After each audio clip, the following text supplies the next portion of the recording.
Hello, welcome back. We are on the second presentation of the day, and today we have a very special guest. We have Ralph Baxter, and he will be sharing with us the theme, Seizing These Unique Moments, Achieving Competitive Advantage in the Post-Pandemic Era.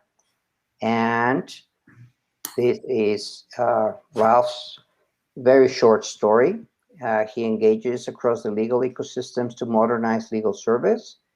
He advises law firms, legal technology companies, and corporate legal departments. He participates in public interest projects. He advocates for regulatory reform. He stimulates discussion, including hosting a podcast, writing a blog, and participating in public events. And with no further ado, I'm going to stop sharing my screen, and we have Ralph Baxter here online. And Ralph, welcome. It's a true pleasure to have you as keynote speaker. Thanks for accepting the invitation, and someone of your caliber with everything that you've done and all the places that you've been cooperating to change the legal industry. So we're eager to hear what you tell us. Well, thank you, Juan. Thank you, Alex. It's a pleasure for me to be here. It's particularly a pleasure for me to follow Dan Lina, one of my best friends in this legal ecosystem and my podcasting partner for the last couple of years. And it was a delight to hear Dan talk about AI in such a meaningful way. And what he said at the end is such an important message for everybody. You don't just leap into AI or any other dimension of technology. You have to think about what you are trying to do, understand your firm before you do it. But it is a pleasure for me to be part of this program. This audience, I know, is an international audience. That's another thing about Dan Lina. He is so focused on taking the message of legal service around the world and learning from the experiences of people in other countries, as am I.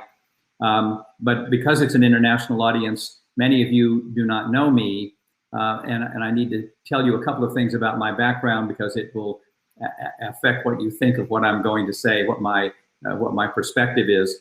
I spent 40 years in a big law firm, in what we call big law, at Orrick. I was chairman of the firm for nearly a quarter century, and so I have a real idea of how the law firms operate. Some of the things I will say today have to do with the need law firms have to improve, but I hope everyone understands that I have great affection, great respect for the largest law firms in the world and the people that make them up, but I do encourage them to change. The other thing to know about me is that since leaving Orrick, liberating myself from the responsibilities of management, I have pushed myself into the rest of the legal ecosystem and tried as best I can to learn how law works in all of the other dimensions that I didn't experience as much in big law. And that includes smaller law firms, access to justice, public interest, a lot of things. But in particular, it includes legal technology. And I've been blessed to be on the board of directors of some of the really important legal technology companies, important in the sense that they're making real progress. I'm on the board of Intap at the moment, which is the largest enterprise software provider to law firms in the world, and is a real engine for innovation. I was on the board of directors of Lex Machina, one of the early and really influential legal technology companies in making legal research so much more efficient, so much more meaningful than the manual process. In fact, it enables things that the manual process wouldn't even have been possible to do. And I've been for a long time on the advisory board, the legal advisory board of LegalZoom. So I bring to what I'm going to say to you some hands-on experience with legal technology. So with that, let me get started with my thoughts. As the title of this topic indicates, I think this is a very important moment. And I think it is an opportunity for all major law firms to advance themselves. It is an opportunity to seize this unique moment. And the word unique is overused. Most of the time when people say something is unique, it's just unusual. But this is unique. There's never been a moment like this in the history of legal service for ways that I will talk about in a moment. But importantly, this is a moment that creates both opportunity and risk. The nature of this moment will permit law firms to make the changes they need to make themselves stronger, better able to serve clients, and to flourish evermore. It will also create a risk that law firms who don't seize this moment will find themselves at a competitive disadvantage. And those two elements, the opportunity and the risk, are really the heart of what I'm going to talk about. But the other thing that is real about this moment is that it is conducive to disruption. So the thesis of this program overall is about disruption, in particular AI and the contribution it can make to disruption. The legal justice system, the legal service system, desperately needs disruption. And this moment is as conducive to disruption as any moment I ever have experienced. Now, I'm going to talk today about law firms, but the opportunity for disruption is pervasive. It's in everything. It's in legal technology. It's in access to justice. It's in everything. It's a very important moment. So what I'm going to cover this morning are three things. First, I'm going to talk about why this moment is unique and the significance of the moment. Then I'm going to talk about why this moment will produce winners and losers. And that's a simple way of putting it. And I don't normally think of these things quite that way, but that's really how it's going to be. Some people will win and some will lose. And then third, I'll share with you my thoughts about how law firms can make and avoid being losers, sort of the action of this whole thing. So let's start with why this moment is unique. 15 months ago, we all were suddenly forced into a new operating model, law firms and everybody else. Suddenly, we had to operate remotely. This was unplanned. It was unexpected. And very importantly, it was driven by a terrifying health problem, a pandemic that literally threatened the lives of our people, of everyone in the world, but certainly the people in our organizations, whatever we do. We've never seen a moment quite like that. We've had moments in law when there have been economic declines and we had to do things differently, but those were temporary and they were about economics. So we had to cut costs, we had challenges with our revenues, whatever the issues were, but it was a knowable, and even the Great Recession was knowable and understandable. It was about economics. This was different. We didn't know how and where this would go. We didn't know how long it would go. We didn't know how bad it would get. It was not just about economics. The economics were a consequence of the health problem. And we should not lose sight of that fundamental reality about what drove us in the pandemic. It was different. But coming out of it is going to be a really unique moment. Everyone, I think, has known for a long time that the largest, even the most successful, the most effective law firms need to improve. But they don't, or they don't nearly as much as they should, as they need to. And the explanation always has been for the slow pace of modernization of law firms. Well, law firms are so busy serving clients and they're so successful. They're making a lot of money and they're winning their trials and doing their deals. They simply can't make the changes that need to be made. And the expression often used is, you can't change the tire on a moving car. Well, the pandemic changed all of that. The pandemic took the car off the highway. It compelled all of the law firms to deviate from their standard operating model. It put them into a sudden, unexpected, unplanned, remote operating model, and literally took the operating model off the highway. And now, in 2021, we are about to put that law firm operating model back on the highway. But in that moment, during the time of the pandemic, and certainly in the transition to whatever comes after the pandemic, we have a chance to make things better. That operating model has been off the highway. The car is not running in the way that it was, and we can change the tire. We can change, in fact, anything else about the car that needs changing. All of the improvements that were pent up that we need to make, we can make now. The way to think about the moment that we are entering is this. Law firms have three choices. They can continue operating once the pandemic is over in a totally remote way, or they can go back to business as usual and just do things the way they did them before the pandemic, or they can choose something else. They can choose to put a new tire on the car. They can choose to put a new carburetor, and whatever other automotive analogy we have. This is the moment to choose. And that's why this moment is so important. And as I'll talk about in a moment, there will be winners and losers. There's plenty of reasons to change the car, but this is the moment. So I say there will be winners and losers. There are three reasons I know this is so. And I've been in law long enough. I have the confidence to say that. I know this is going to be so. It's just a question of who will be the winners and who will be the losers. There will be winners and losers. And there are three reasons. One is that before the pandemic, there was a very clear imperative for change being expressed by the marketplace. Number two,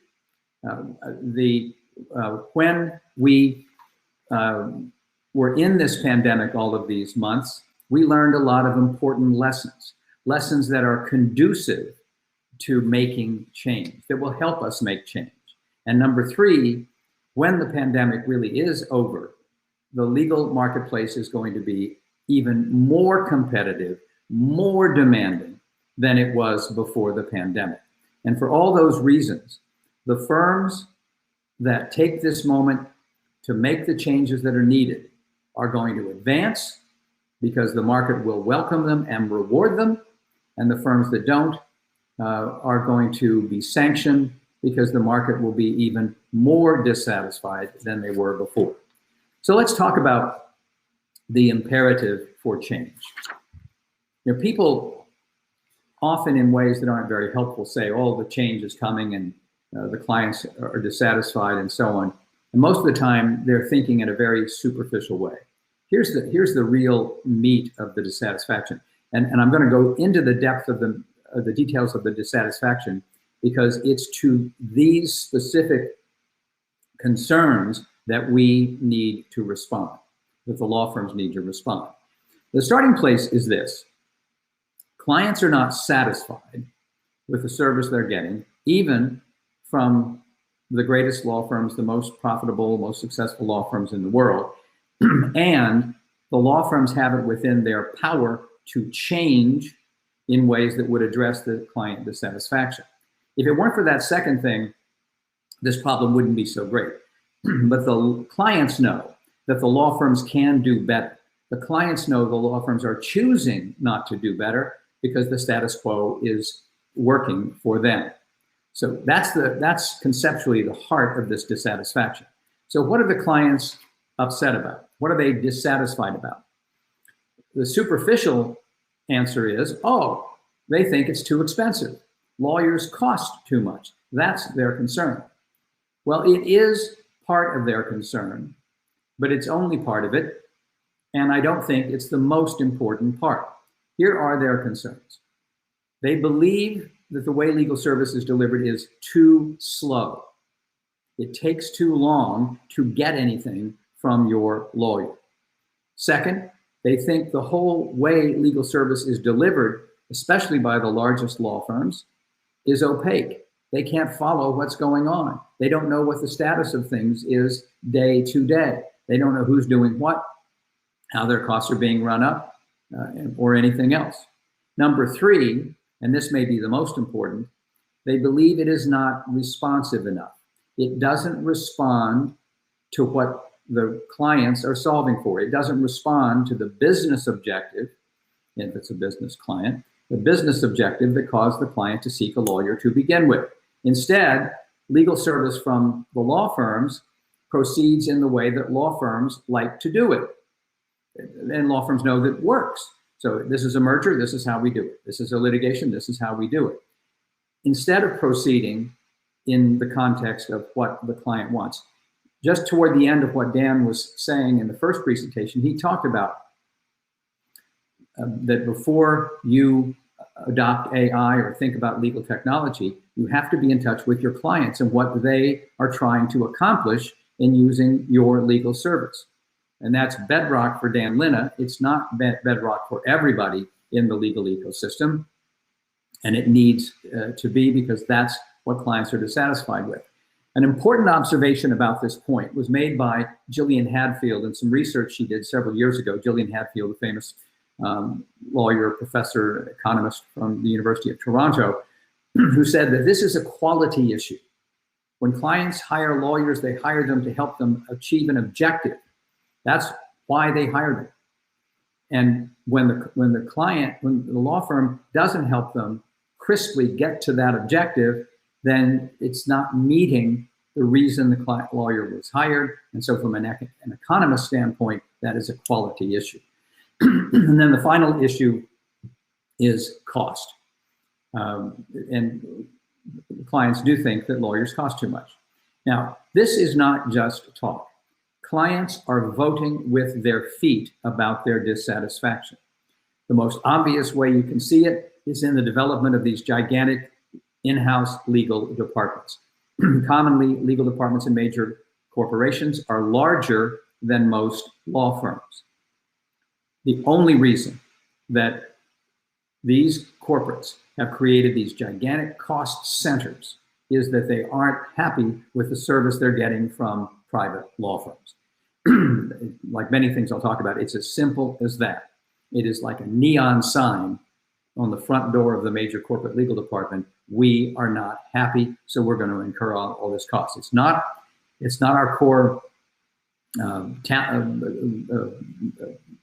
it's not our core competency, but we're going to do it anyway because we need to. So, and besides that, the law firms are moving, the corporate legal departments are moving matters to alternative legal service providers. They're moving matters to other law firms. They are voting with their feet. One last thing to share with you. Several years ago, when I was working with Thomson Reuters on their Legal Executive Institute that we created about 6 years ago or so, we did some research about how much of the market has gone in-house. And back then, we quantified that at about 25% of the US corporate legal market had gone in-house. All right, so that's number one. In terms of a reason, they're going to be winners and losers. There's this very clear demand from the marketplace to serve differently. Those who make a change will address that demand. Those who don't, won't. Number two, we learned really important lessons in the pandemic. Now here, context is important. Remember how it felt when we entered the pandemic. I think everybody was worried. How will we get things done working totally remotely? I certainly worried about it for the law firms that my legal technology companies serve. How will we get it done? How will we get things done on time? How will we get them done with the quality standards? How will people operate without direct supervision? How will people operate in doing these very complicated things that the law firms do when they are not in each other's physical presence? And in the end, as we all know, it worked great. It didn't just work okay. We didn't just get by. It worked great. If anything, the people were more productive than they were pre-pandemic, but all of the deadlines were met, all the quality was achieved, and the clients and the law firms achieved much greater financial results. There are really important lessons in this. There are countless lessons in this. I'm going to share with you 4 takeaways that I have that I think are important, but you all will have your own. Number one, we learned that our people are way more capable than we realized. You know, we love, all the law firms love their people, their partners, their other professionals, everybody in the firm, but they exceeded our expectations. They were resilient, they were self-starting, they were responsible, they were outcome-oriented. That's how this all worked in part. One of the most significant reasons it worked was that the people saw to it that it worked. They saw the things that were missing. They created groups and to meet on Zoom to replace meetings that they had, not just the meetings that the supervision wanted, but meetings they saw they needed in order to get things done. And a takeaway from this is not just that they're, what I've just said, reliable and resilient, but they can do more than we let them do. The people in our law firms, especially the professionals who are not lawyers, can do more than we permit them to do in the way we divide up the work. I have known this for a long time, and I'm going to talk about in a moment in what law firms should do, how to change the model. But this is a really important thing. The model in the law firms need to diversify, use more people with diverse backgrounds, not just those with legal training, as part of the workforce to do the work. And they demonstrated during this pandemic, they are up to it. Number two, we learned that information is the real hub of the law firms. For all of my 40 years at Orrick, I thought the hub of the law firm were that we did the work. And when I first joined Orrick, that was just one place. It was 2 floors in the Trans-American Pyramid in San Francisco. That was the hub of the firm. It's where everybody showed up and so on. And I thought that until the pandemic. But in the pandemic, I realized the hub of law firms is not the physical buildings, it's the information and the technology that connects everybody to the information. That's how we work through the pandemic. All of the information of the firm, all the shared knowledge, all the collective knowledge, all the know-how, the way we do things, all the mechanisms that enable us to do things, all of that is in the technology. It's in the information technology, and the information technology enables us to connect to it, enable the people to connect to each other and do their work. And what was not clear before, I think, is patently clear. And it's a very important part of the building blocks for the law firm of tomorrow, that the law firm's information, both its business information, its enterprise information, and its knowledge information, that is the hub of the law firm. And as I'll talk in a moment, that has great implications for the future. Number three, new models work. Now, this would not be worth saying if we were talking about a technology company. But in law, we are so wedded to tradition, and it is working so well, tradition, for the economics of large law firms that we have trouble letting go of it. We have trouble liberating ourselves from the traditional model of operating. And this, you know, as we all know, in law school, you're taught to follow precedent. There's a lot of reasons this is so. But it's one of the principal reasons that law firms don't modernize. They have a model, it's safe, it works, it gets results, and let's not fool with it. You know, the old idea that if it's not broken, don't fix it. Well, this thing actually is broken. It's not broken in the sense that it doesn't work. It's broken in the sense that the clients are dissatisfied. It's not delivering what they want. It's delivering a good trial team. It's delivering good M&A, but it's not delivering what the clients want, which is solving business objectives at a pace that makes sense, at a cost that makes sense, in a way that otherwise makes sense for the business. So learning that new models work really matters. Now, there's countless ways in which we saw new models work. We saw that we don't need all these in-person meetings. We saw that we don't need to travel so much. We saw that we don't need everybody to come into the building every day. Those are obvious changes. What's important going forward are the less obvious changes beneath the surface, but beneath the obvious. Everybody sees the obvious. Every law firm in the world will use Zoom post-pandemic, or Cisco or Teams or something, but everybody will use video technology. The real questions are, what other ways can our model be changed? And we've learned a basic concept. New models work. We are not required to proceed with the old model. We can proceed with a new model. Now that's not, as I say, that wouldn't be much learning outside of law. It isn't much learning for a brand new lawyer who is a digital native and grew up in a world of change, but it is real learning for the senior most people in law firms. And it's real learning for people who are the trustees, who are supposed to keep the law firm running in a way that is safe and profitable. And so this is really critical, and I'll talk about this more in a second. And then, number 4, we learned that technology enables us to be the best we can be. You know, again, the youngest lawyers, the newest lawyers do understand the power of technology, it naturally comes to them that you use technology whenever you can.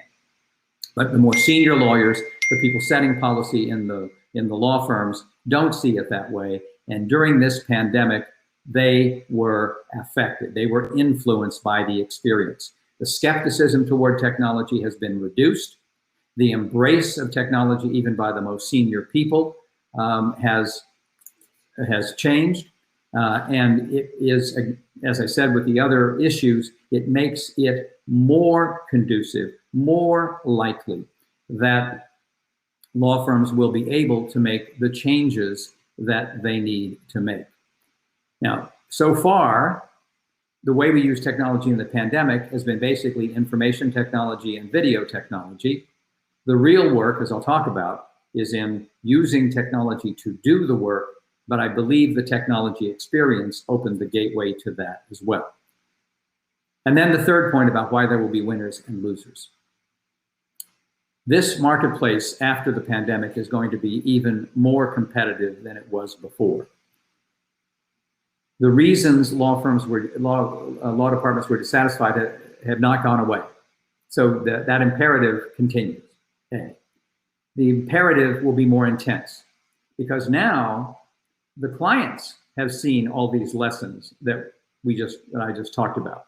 And the clients have a more urgent need. They're now getting back on their highways. Whatever way in which they were influenced in the negative in running their businesses by the pandemic, they now get back to their full pace. And at that point, they're going to want their legal services delivered the way they want, even more than they did before. But maybe as powerful as that is this. Many law firms have spent the last 15 months, or certainly the last 9 months, thinking about how do they make the most of the moment when the pandemic subsides. Thinking about what lessons have we learned? What opportunities do we have now that the car has been taken off the highway temporarily? What can we do to make our law firm stronger, more successful, more friendly to our important clients than it was before? And those firms are going to make changes. The obvious changes and lots of changes that are not obvious. And that means that the marketplace will have providers, in addition to alternative legal service providers who are inherently innovative and modern, in addition to smaller regional firms that are inherently more responsive and more agile. It's going to have major global national law firms that have been spending time thinking about how to do better and will go to the market with new, more innovative services, processes, and prices and timeframes and so on. And that is going to change the competitive landscape. The clients will have more to choose from. So it's up to every law firm leader, every law firm partnership to confront this moment for what it is and decide what they will make of it. Do you stay remote? Do you go back to business as usual, or do you do something better? To be a winner, you need to do something better. You need to address the demands the marketplace has been making in ways that are right in front of you to do. So let me share with you my thoughts about how law firms can do that. Let me start by saying this, and it's akin to what Dan Lina said at the end of his presentation. You have to start with who you are. The changes law firms should make are the ones that fit to their culture, their strategy, and their ambitions, not the ones that fit to somebody else, not the ones that Ralph Baxter or Dan Lina or anyone else suggested they make, the ones that make sense for them. And so there is no blueprint for this. There's no single answer for this. You have to decide for yourself. What I'm going to share with you is my thoughts about how you do that. It starts with a mindset. You have to, if you're going to make progress here, you have to see this moment as special in the way that I have said that it is. You have to see it as a moment of unusual opportunity. You have to see it as a moment of unusual risk.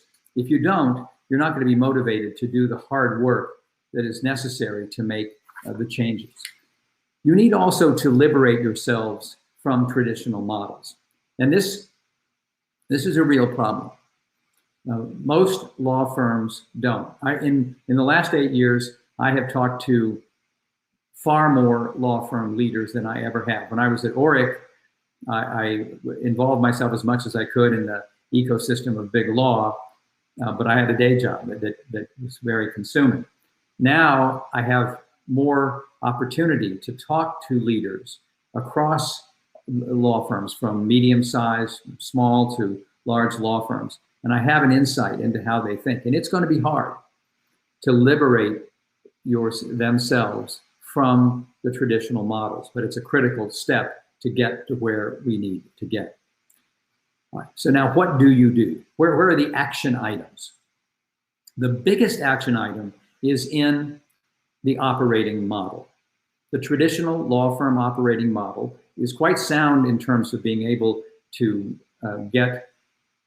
to win trials and close deals. But it needs work to respond to the demands of the marketplace that I've been discussing.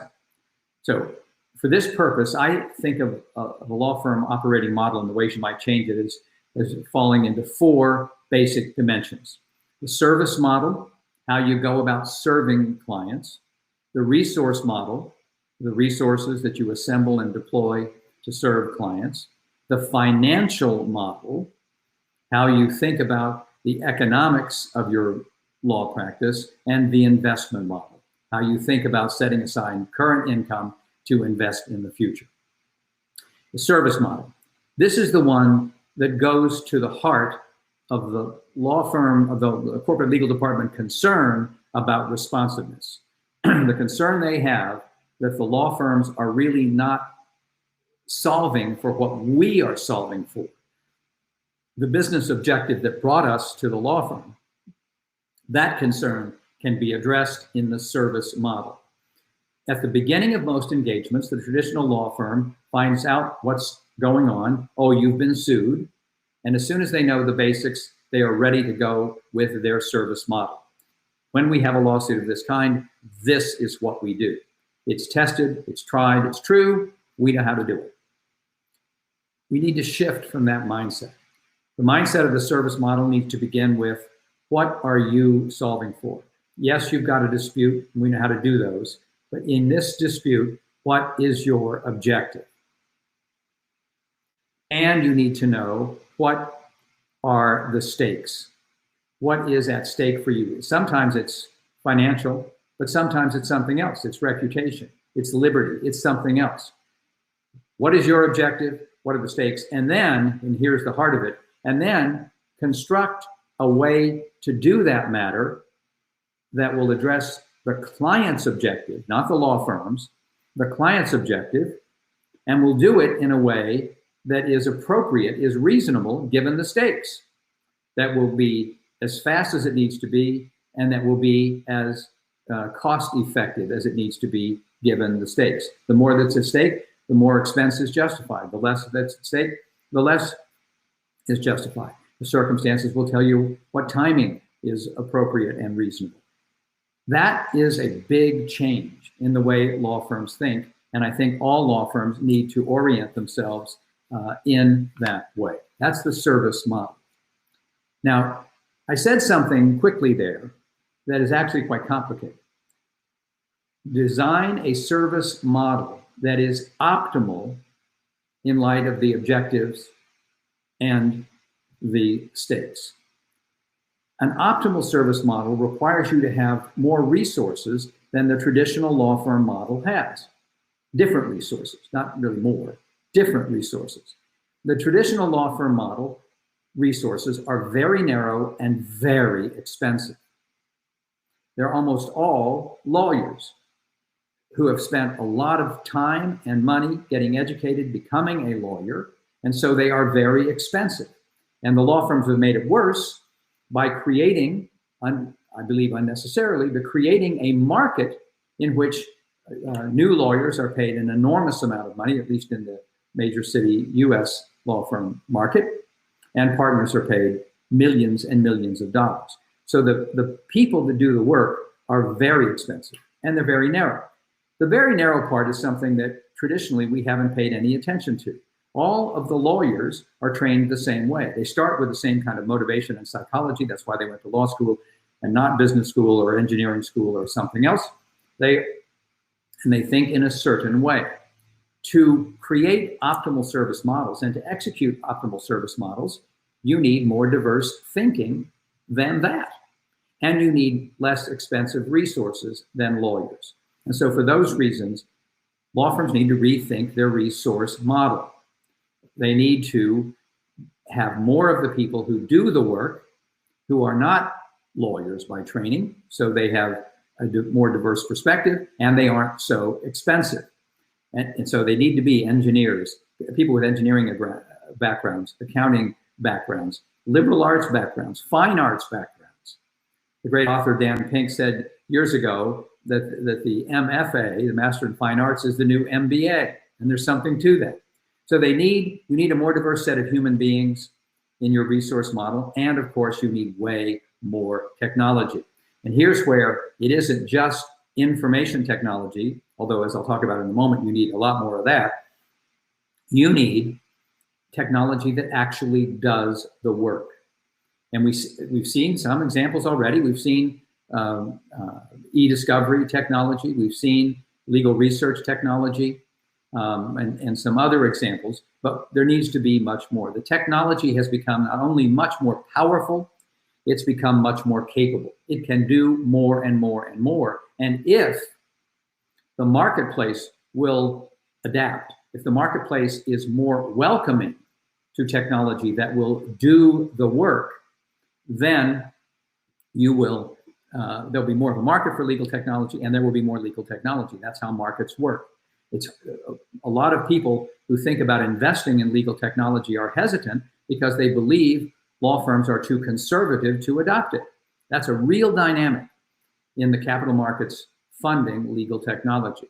If the law firms will change their resource model and embrace technology that does the work, technologies beyond legal research and e-discovery and contract management to ever more things, almost any routine task in the practice of law can be done, in part at least, by the technology. There will be more legal technology available. And then, of course, maybe not of course, but then the third dimension of the resource model is partnering with third parties who have created businesses that does part of the work that the law firms traditionally do. And sometimes you can do that even better by partnering with a third party than you can doing it yourself. Better in every way. You can do it reliably and all of that. You can do it more cost effectively. You can do it faster. And so those are the three pillars of the new resource model: a more diverse human workforce, use of more technology to do the work, and collaboration with third parties. The third model change is the financial model. And of course, the key element that has to be changed is the billable hour. Now, we've been talking about changing the billable hour as long as I have been a lawyer. when the billable hour wasn't as significant back 45 years ago, but it still was a part of it. But we need to change the billable hour. And it's not fundamentally about pricing. The pricing part is important, but that's really not the most important problem. The problem is that the billable hour ends up being the centerpiece of the entire financial model. Everything is influenced by the billable hour. The budgeting is based on the billable hour. Compensation based on the billable hour. Promotion to partner based on the billable hour. Pretty much everything is based upon the billable hour. Every new associate in a law firm knows he or she will be evaluated first, foremost, and as far as they're concerned, in a way that just is outcome determinative by how many billable hours they have. Every partner knows that low billable hours means you don't get very high up the partner compensation grid. High billable hours you do.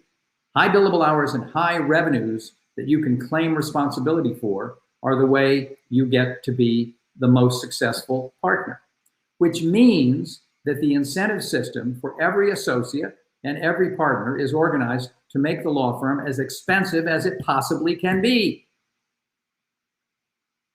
I mean, I can't say this more clearly or more correctly.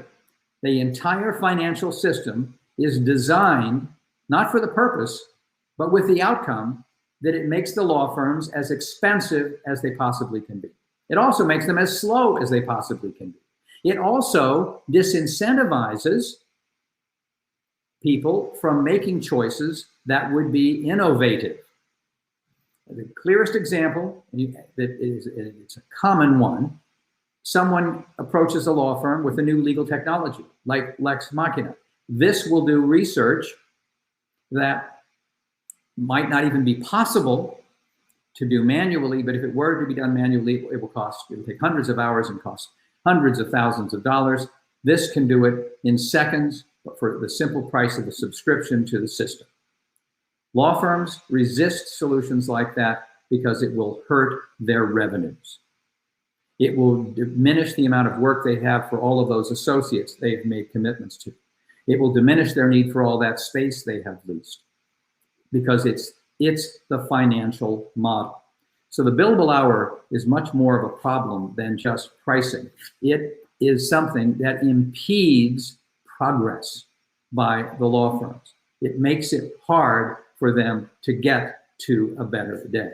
And so one of the most important things law firms can do is get themselves to a different pricing model that enables them, liberates them, that then makes it possible to compensate, evaluate, incentivize people on the issues that are appropriate to the 21st century.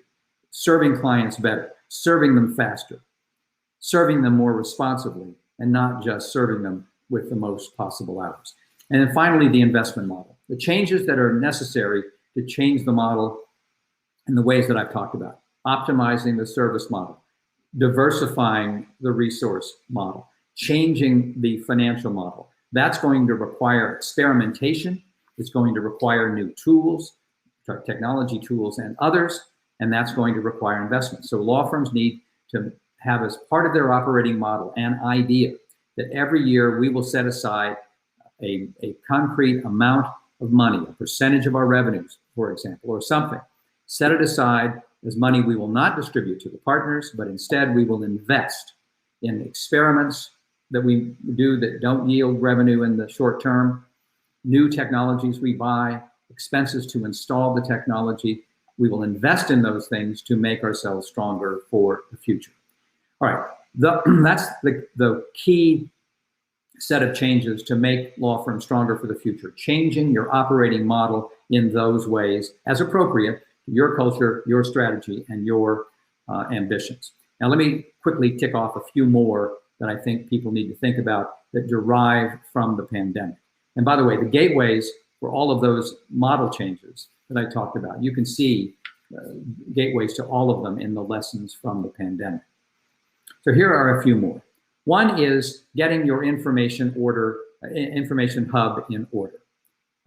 Information is the hub of the firm, as I said, and I think there's no doubt about that. All the law firms have digitized their information, but the problem law firms almost all of them face, is that the information was collected at different times for different purposes. The information resides in silos. You can't access it efficiently. You can't access it, information collected for one purpose, to use it for another purpose, and so on. Even worse, it is common that in a big law firm, you will ask your database a question and you'll get different answers, several different answers to the same question. So law firms need to take a moment to organize the enterprise information. This is something I have learned specifically and deeply from my work at Intapp. Organize the information into an architecture, into a taxonomy that is common, no matter when the information is collected and what purpose it's going to be used for, that enables it to be used in the firm, enables the information to become actionable, to improve the law firm. The law firm's capacity to make the changes I've described this morning is enhanced materially by getting its information hub in order, creating a single source of truth inside the law firm. And that is possible today with the technology now available. That's number one. Number two, embrace legal technology, what I call legal technology 2.0, the legal technology that does the work. Embrace it. That comes up as part of the resource model, but it's more than that. Everyone needs to be thinking about how these new technologies can be part of the team to do the work more effectively. As I said earlier, even the most senior partners have a more positive attitude toward technology because of the pandemic, but it's not fully informed. We need really to inform our partners about a couple of things. One, that the technology is reliable, it does excellent work. It doesn't just do inexpensive work, fast work, it does excellent work. Once you program it to do something, it will do it just the way you told it to do it every time. In fact, people joke, unlike some of the human beings, it never has a spat with its spouse, it never has too much to drink the night before, it's always ready for action. So the technology is reliable and can do quality work. And then the other thing is, it's already in a position to exceed your expectations. The technology can do more. It can do more things that you think about as thinking that are actually just following a routine process now. Technology, you see the examples in medicine and in architecture of things that you would think you need to have a human brain working to be able to do, and now the technology can do it. That is arriving at law now, and law firms need to embrace it. Third, law firms need to focus on the soft business issues that will be essential in enabling the firms to modernize and change the model in the way that I had discussed. A lot of these issues came up during the pandemic. People worried about culture, because culture is very important in law firms. They worried about the incentive systems. They worried about training. They worried about collaboration. All of those issues are mission critical in a law firm. But as law firms choose their model for tomorrow, they would be superficial and mistaken to think that just going to work in the same building 3 days a week or however many days a week the new model that law firms adopt will contemplate will create the culture you want, will incentivize people to do the right thing, will train the lawyers, or will train people in how to collaborate. All of those skills on the part of the people need to be led at the minimum. The leadership needs to state what is expected, act out what is expected, take it into account in promotions and in compensation and in selection of new people, all of it. These soft business issues only flourish when the law firm takes them seriously and works in a serious way to achieve them. And then my final point is this, bringing all these things full circle. One of the most important things if you are a law firm going into the post-pandemic era, and you're doing the kinds of things I have talked about here this morning, you're re-examining your model, you're getting your enterprise information in order so that you unleash its full power. You're embracing legal technology 2.0. You are preparing your people with the soft business skills they need to be the best they can be. Then the most important thing you can do on top of that is really focus on a comprehensive client relationship program.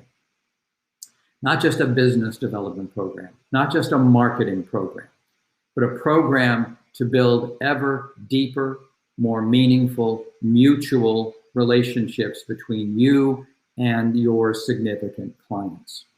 This starts with identifying clients whose needs for legal service have a substantial match to the capabilities of your firm. And not all clients have that kind of a match. Not all clients that you do something for have that match. But those that have a substantial need for the kinds of services your firm offers, then identifying what is the optimal match. What match of you doing legal service for them would be best for them and for you. Normally when law firms think about client relationship programs, it's not mutual. It's a one-way street. I'm trying to get more business. The law firm's trying to get more business out of the client. And that's our objective. We're going to get more business from Acme Widget singular. What I'm suggesting is thinking about this in a mutual way. Get acquainted with their needs for legal services, their philosophy of legal service and all of that, what you need to do for the reasons I talked about earlier. But get in touch with that, then see how that need matches up with what you can do so you can see how you can serve them best, how you can deliver the most value to them, not just how you can get the most revenue from them, make the most profit from them, get the most professional reward from them, but so that they end up as happy as they can be because they've got the best service they could have, the service that best fits them, their situation, their needs, their ambitions, their preferences, and all of it. Now, as you do that, if you do that, then the other side of that mutual equation will come, and they will be happy for the other side of the equation to come. When you're delivering that kind of value, that kind of thoughtful, generous value to them, they will be delighted to deliver value to you, to help you, not only to pay you revenues and help you with your financial results, but to help you with everything else that you do. It will be mutual. So together you can work on innovation better than you can just cooking it up on your own and trying to get somebody to use it. You can work together on innovation. You can work together on diversity, equity, and inclusion. You can work together on the professional development of their professionals and your professionals. You can work together because you are in it together. And if you are doing all of these other things to put yourself in a position to be more responsive to what you know the marketplace wants, then an effort like the one I have suggested will pay gigantic dividends. So I have a couple of closing thoughts to make, but before I get to them, let me just see if we can take a few questions. I know we're running a little bit over time. Thank you, Ralph. This has been an amazing masterclass and a lot of information with great impact and value. Let me see if we get it right. You talk about opportunities. There will be winners and there will be losers. There is the need for that new operating model. As you mentioned, we live unique moments that need to improve the service levels. We got the choices to continue business as usual or choose something new. You also mentioned the client perspective about law firms being too slow, not transparent, not responsive. And you mentioned that it's a quality issue. You also responded the how, which is what can law firms do to be better, more stronger, more aligned, and you mentioned those 4 dimensions. Let me just ask you one question. There are also new players in this reality, as you know. You've been all over the place. You had all the experience in the world from the big law firm that you leaded, and also the transformation that you have transmitted to so many different players throughout the world. What can you tell those lawyers, managing partners, law firm lawyers? What can you tell them about the new players? The new players being maybe the big 4, the alternative legal service providers, and certainly technology. How does they come into play in these comments that you made about the new operating models? So the new players, in terms of new competitors, are going to have a real impact in the market. They're going to choose their spots. In fact, one of the things people make as a mistake, and they evaluate new things, they think they're going to just come in and imitate us. They're not. The new players are going to come in with a better mousetrap, a new way of doing what they do. If it's the big 4, they're going to build on their strengths, their traditional strengths, which are substantial. The new competitors that are new businesses, new law firms, new technology companies are going to do things their way, but they're going to have an impact. So the first thing I would say about it is, this is yet another reason that you cannot rest on your laurels. It is not enough that you can try a case and do a deal. It's not enough that you're presently making a lot of money. You need to have an urgency about change, because this world is opening up. And it's not just opening up with the new competitors that have arrived so far. The regulations that restrict who can participate in legal service are going to become more open. They're going to become more common sense. They're presently too restrictive and too prescriptive. And the world is seeing that increasingly. Utah is going to have a huge impact. Arizona is going to have a huge impact on the other states and how they regulate. And so the competition is going to get greater and greater. For the best law firms, you can win this game. You can compete with anybody, but not by doing things the way you always did. You've got to adapt. You've got to do the kinds of things Dan Lina was talking about earlier, and the kinds of things I was talking about today. You don't have anything to fear, but you do have something to address. This is like becoming a champion athlete. You want to compete against the best, and you become your best when your competition is better. The better your competition, the better you become. That's where we are, and that's how law firms ought to see this. Excellent. Ralph, do you have any closing remarks that you want to share with our international audience? Well, actually, you summarized what I had to say quite well. Let me just leave it this way, because I find this following a useful way to think about this moment. I have no doubt that 5 years from now, we will look back on this moment. We'll look back on June the 1st, 2021, and see that it was the kind of special moment I described at the beginning of this talk. And we'll see it because we'll be able to identify some number of law firms that have leapfrogged ahead of their competitors by virtue of their innovations and their embrace of the changes that were possible, and they're addressing the market's demand for new ways of doing things. We'll also be able to see firms that once seemed like they were among the greatest law firms in the world, whose positions have declined because they didn't do that. And that's why I say this is a winners and losers. We're not in this to be winners and losers in law. We're in it to be professionals. We want to serve clients. We want to be the kinds of professionals that motivated us at the beginning. But in order to do that, the market needs to know we're there and choose us to be their trusted advisor. And how the law firms conduct themselves in this post-pandemic era will influence how they are chosen, how they are regarded by the marketplace. Thank you, Ralph, for this masterclass and keynote speaking notes. Don't go. Alex will share a few slides. Alex, please.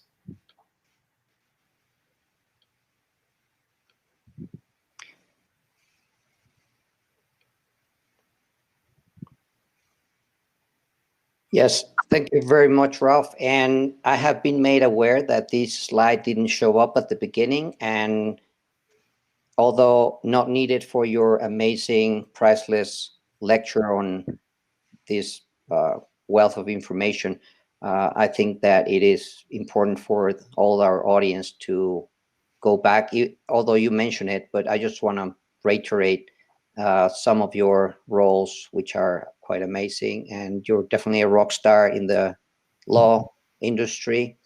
It's there for people to read, but in-time board of directors, Lec Machina board of directors, LegalZoom, Legal Advisory Board, Robert Law Advisory Board, Stanford Law School Senior Advisor, Advisory Board to the Center of Legal Profession, Harvard Law School Advisory Board on the Legal Professional, Codex, the Stanford Center for Legal Informatics Fellow, Legal Services Corporation Leader Council, Institute for the Future of Legal Services Board of Directors, Oxford Coffee House Podcast, Legal Service Today blog, Law Firm Leaders Forum founder and chair, and the advisory engagement with law firms and law departments, which are confidential. But well, and that's only his free time, right, Ralph? That's not counting the pandemic. You've been very, very busy. But thank you very much. It's quite a lineup of experience that you have shared with us, and it's very obvious that all of these many years of experience and very definite roles in the making of the new legal tech and legal industry are shared with this audience that I really hope they took big notes. The recordings will be made available very shortly, so that's going to be key. And if you just spend with us a couple more minutes, I want to share some slides of what's coming this afternoon and what we have for the next days for all of you.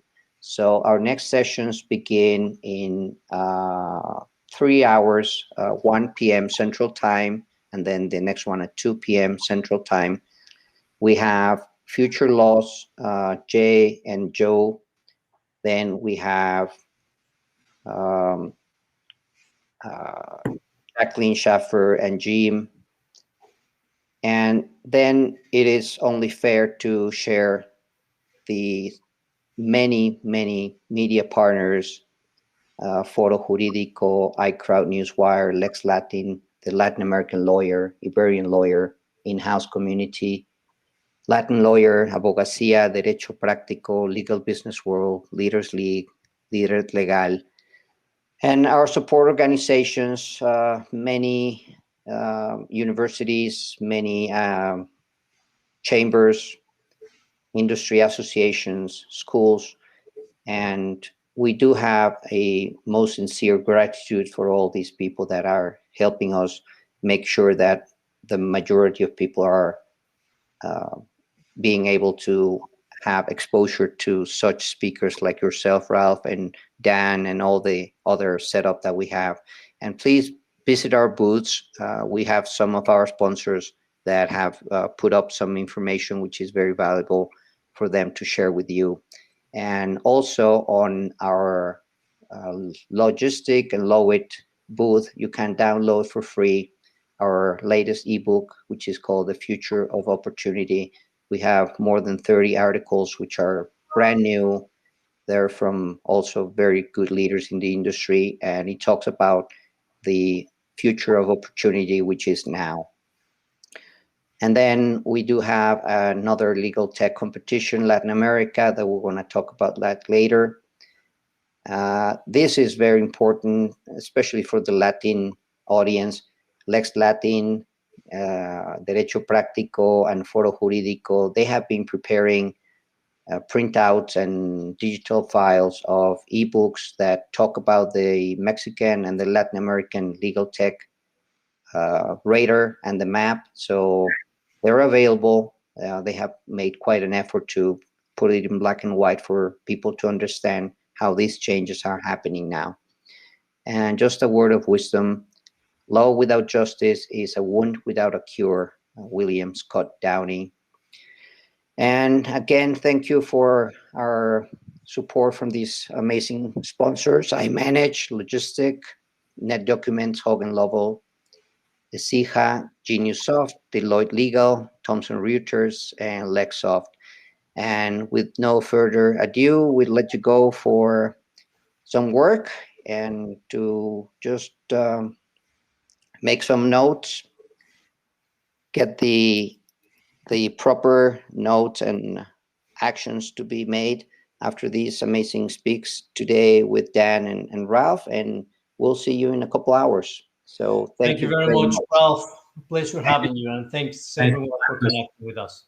All right. Yes, and whoever doesn't want to log off, they can stay on the platform. There's no limit. They can stay there and just pick up whenever we come back in 3 hours. Or if you want to log in and log out, that's equally the same. So thank you and see you in a bit. Bye.